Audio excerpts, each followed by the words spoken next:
Welcome to Mayo Clinic Sleep Medicine Podcasts, a series for physicians, advanced practice providers, nurses, and other health practitioners treating sleep disorders or interested in learning about state-of-the-art advances in sleep medicine and sleep health.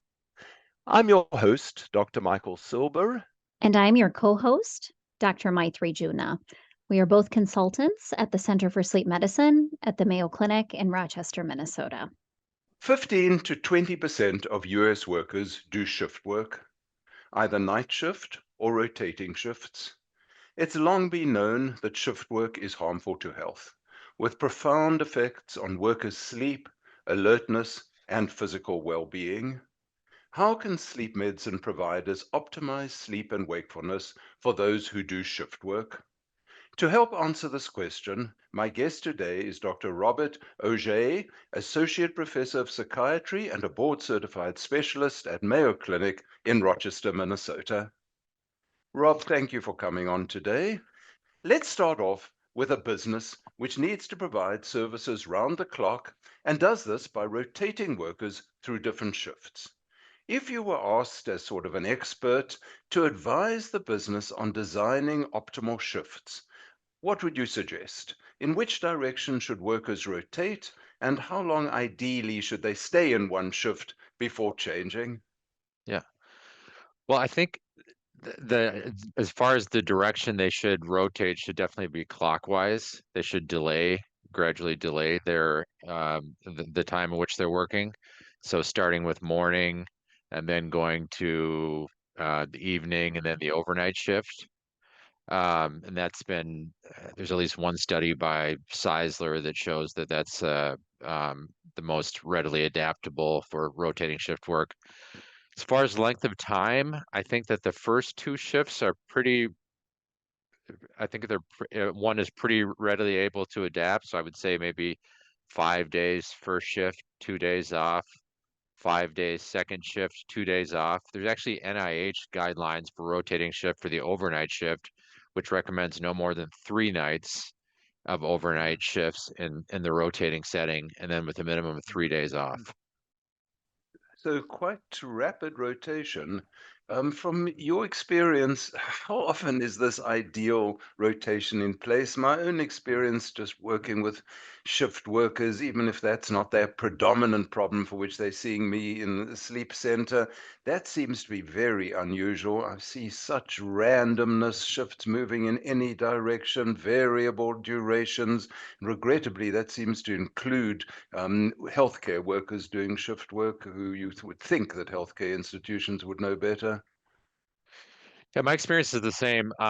Obviously, I have a selection bias because I'm seeing people because they're having sleep difficulties, but I'm thinking of nurses in particular that I've seen, and their schedules are totally unpredictable. Two nights, and then a morning, and then certainly not paying any attention to the clockwise recommendation, and just all over the map. Right. Yep. Well, let's talk now about such a shift worker. Let's discuss a shift worker who moves to night shift, say, ideally from an evening shift. I know you served on the ASM task force that developed guidelines for the management of extrinsic circadian rhythm disorders, including shift work sleep disorder, published initially in 2007. Based on this practice parameter and more recent advances, what can the worker do to prepare for the night shift and then while at work keep as alert as possible? Is there a role for stimulant medications? I know there's some, I believe, FDA approved, or should we avoid medications during the night shift? So tell us about preparations and during the actual work period. What advice would you give to that shift worker? So remembering that guideline, and it's been a while now, that was 2007, but the only recommendation provided for shift works at the standard, which was the highest level at that point, was strategic napping. So essentially napping before the shift or during the early part of the shift showed marked improvements in neurobehavioral performance, measures of sleepiness, etc. I think that there was one study that I remember that showed that nap lengths greater than 50 minutes actually impaired the daytime sleep bout. So the general recommendation would be for a sleep bout of 45 minutes or less, considering one's individual propensity for sleep inertia, and also in determining that length of nap, either before the shift, right before the shift, or during the early part of the shift if possible. So that's one, strategic napping. Bright light in the workplace has been shown to be very, very helpful for circadian acclimation for the workers that are working straight night shifts. And typically those studies administer bright light between 4 and 6 hours, and at the beginning part of the shift, and it can be intermittent. I can think of one study where they had nurses seek bright light every time they were charting. There's some situations where individuals are in front of computers, so they could receive bright light on a more consistent basis. But bright light in combination with avoiding light during the commute home to avoid the advancing effect of light has been shown to be quite effective with enhancing acclimation to that night shift schedule. Stimulants, I think there's definitely a role for them. As you said, there's two medications that are FDA approved for that purpose, modafinil and armodafinil. The guidelines at that time also discussed use of methamphetamine, and which was shown to be effective, but thought to be too risky from the standpoint of abuse liability. But modafinil and armodafinil, I'm aware of at least one study with modafinil that describes decreased near miss accidents when using modafinil at the start of a shift during the commute home. And actually with armodafinil, it showed improved performance on a simulated driving study during the commute home when using the stimulants. Coffee is another option. The guidelines also reviewed use of caffeine. It was also shown to improve neurobehavioral performance, decrease sleepiness. There's actually one study that showed a synergistic effect if you did naps and caffeine. I think the only issue with caffeine is that since it's not in kind of a controlled tablet form like modafinil or armodafinil, there's some risk of it interfering with the daytime sleep period. Right, so that sounds helpful. I would imagine most practitioners are sort of wary about prescribing prescription stimulants for something that is not an intrinsic disease, but an extrinsic, socially driven disorder, which it is for some people. Certainly, I haven't rushed into prescribing modafinil. Have you often done it for shift workers? Do you know, I've done it several times, but I think one issue, and I know we'll talk about this, is that oftentimes daytime sleep isn't optimized. And Hmm. so I don't really consider it to be shift work disorder unless there's some optimization or at least a good-hearted attempt at optimization of the daytime sleep period. But I do find some people that are doing their best to get enough sleep and seem to be getting enough sleep, and still that circadian dysynchrony is causing fatigue Hmm. and sleepiness at work. So I prescribed it not many, many times, but I've definitely prescribed it. Hmm. And the idea of a nap early in the shift doesn't sound terribly practical, does it? Before the shift, that's be easy, or not easy, but possible. But I can't imagine too many employers saying, well, an hour or two into the shift, here's 40 minutes for you to go have a nap. Yeah, the only situation where that might be practical is if you're an on-call like resident or something and you're just responding as needed, then it might be practical at the start of the shift, but you're right, otherwise it's quite impractical. Right. So you mentioned a little bit about the dangers of driving home after the night shift, and you said avoid light. Tell us a little bit more about how long before the drive home they should avoid light. Is it correct they, if it's early morning and the sun's risen already, they should wear, we always say wrap around dark glasses. And then once they're at home, what should they do? How should they optimize their daytime sleep? And won't you comment also, again, we talked about stimulants. What about the role of hypnotics once they're home? Yeah. So first of all, the at least the simulated studies has very much shown that, as you say, when the sun comes up, wearing the wraparound glasses, making sure that they're safe for driving, is definitely helpful for as far as reacclimation and enabling the individual to shift the circadian rhythms or to delay the circadian rhythms. Um, as far as what they should do once they're home, this sounds really obvious, but I find it's just a lot of patients don't protect the bedroom environment, that they don't protect it in the same way they'd protect it if they were going to sleep at night. So being in a darkened environment, making sure that they can't be disturbed, making sure that their phones are off, making sure that responsibilities, for example, picking a child up from daycare are limited at that time. So really protecting that sleep period just as you would the nocturnal sleep period. Um, there are a few studies of melatonin at a wide range of doses that show a definite benefit as far as subjective sleep quality, but also some development of tolerance over time. The advantage of using melatonin in that way, in addition to its hypnotic properties, are that it would be taken at a time that would be expected to promote a phase delay. So I think that's very reasonable. I think hypnotics, if melatonin is not successful, is very reasonable. There have been studies with Z drugs and benzodiazepines. I would probably lean more towards the Z drugs these days that have shown improved subjective sleep quality and a lack of daytime, or I'm sorry, a lack of nighttime impairment on the shift. One thing that neither agent shows, either use of melatonin or the use of standard hypnotics, is improved alertness during the night shift, even with improving that nocturnal sleep. But the subjective sleep quality is improved, and so it's kind of a quality of life factor.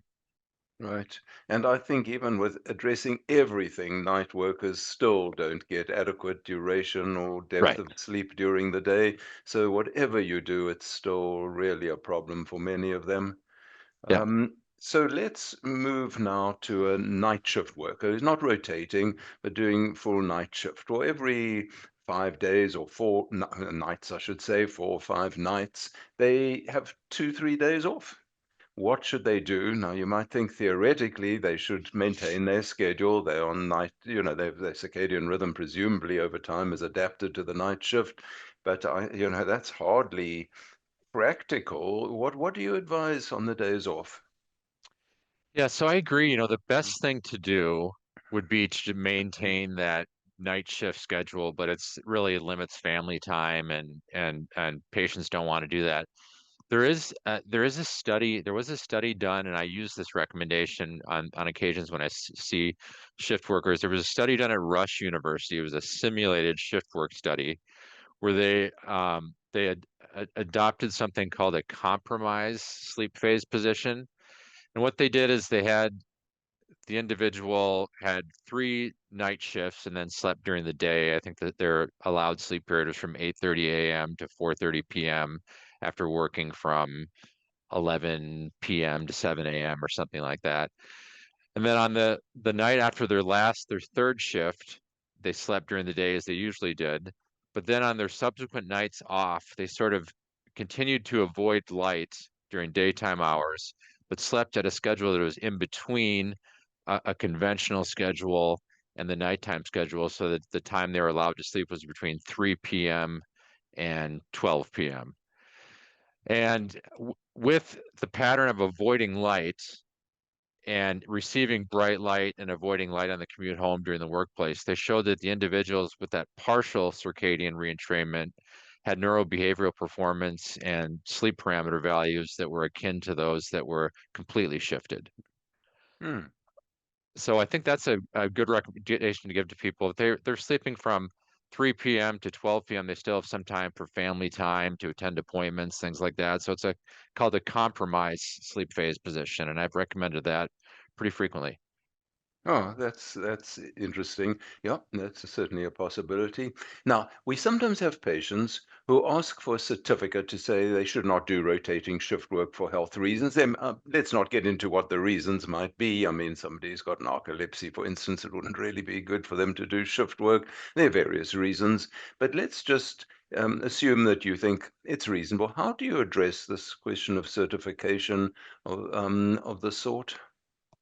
The only thing I can tell you is I've only done that a couple of times, and I think the reason is that most employees are, fear retribution or Mhm, fear um, mhm.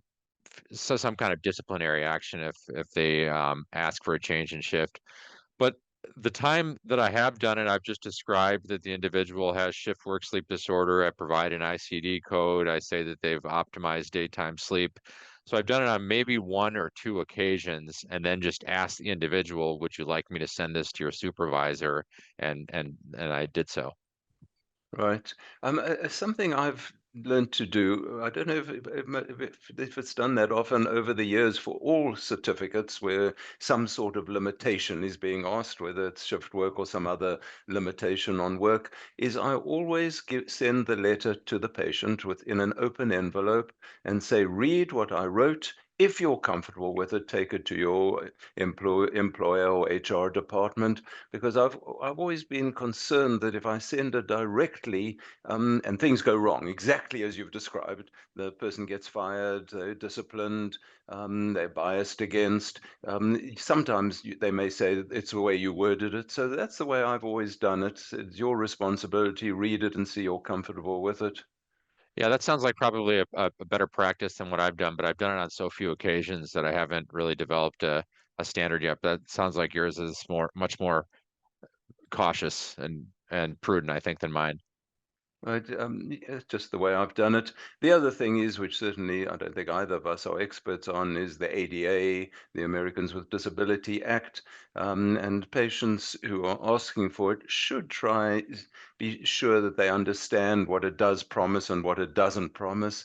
As I understand it, and again, I'm not an attorney or an expert, adaptations must be made if they are still allow the job to be done within the basic parameters of the job. If they were Right. hired as shift workers, night shift, that's what you were hired with, that is the job.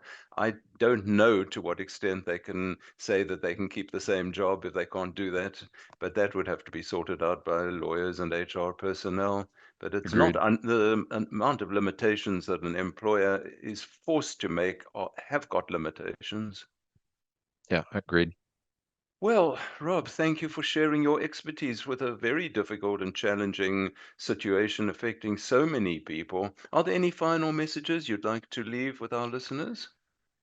I think the only one is that I would say that I see this complaint fairly infrequently in the sleep center, and so just bringing the public and all our listeners, public healthcare providers, that this is something that a sleep medicine provider can help with, and to not shy away from seeking attention if it's a difficulty that you're encountering. Right, that's excellent advice. Thank you so much. Thank you. We hope you enjoyed this podcast. If so, please tune in again through wherever you receive your podcasts as we discuss further topics in sleep medicine and sleep health. Thank you.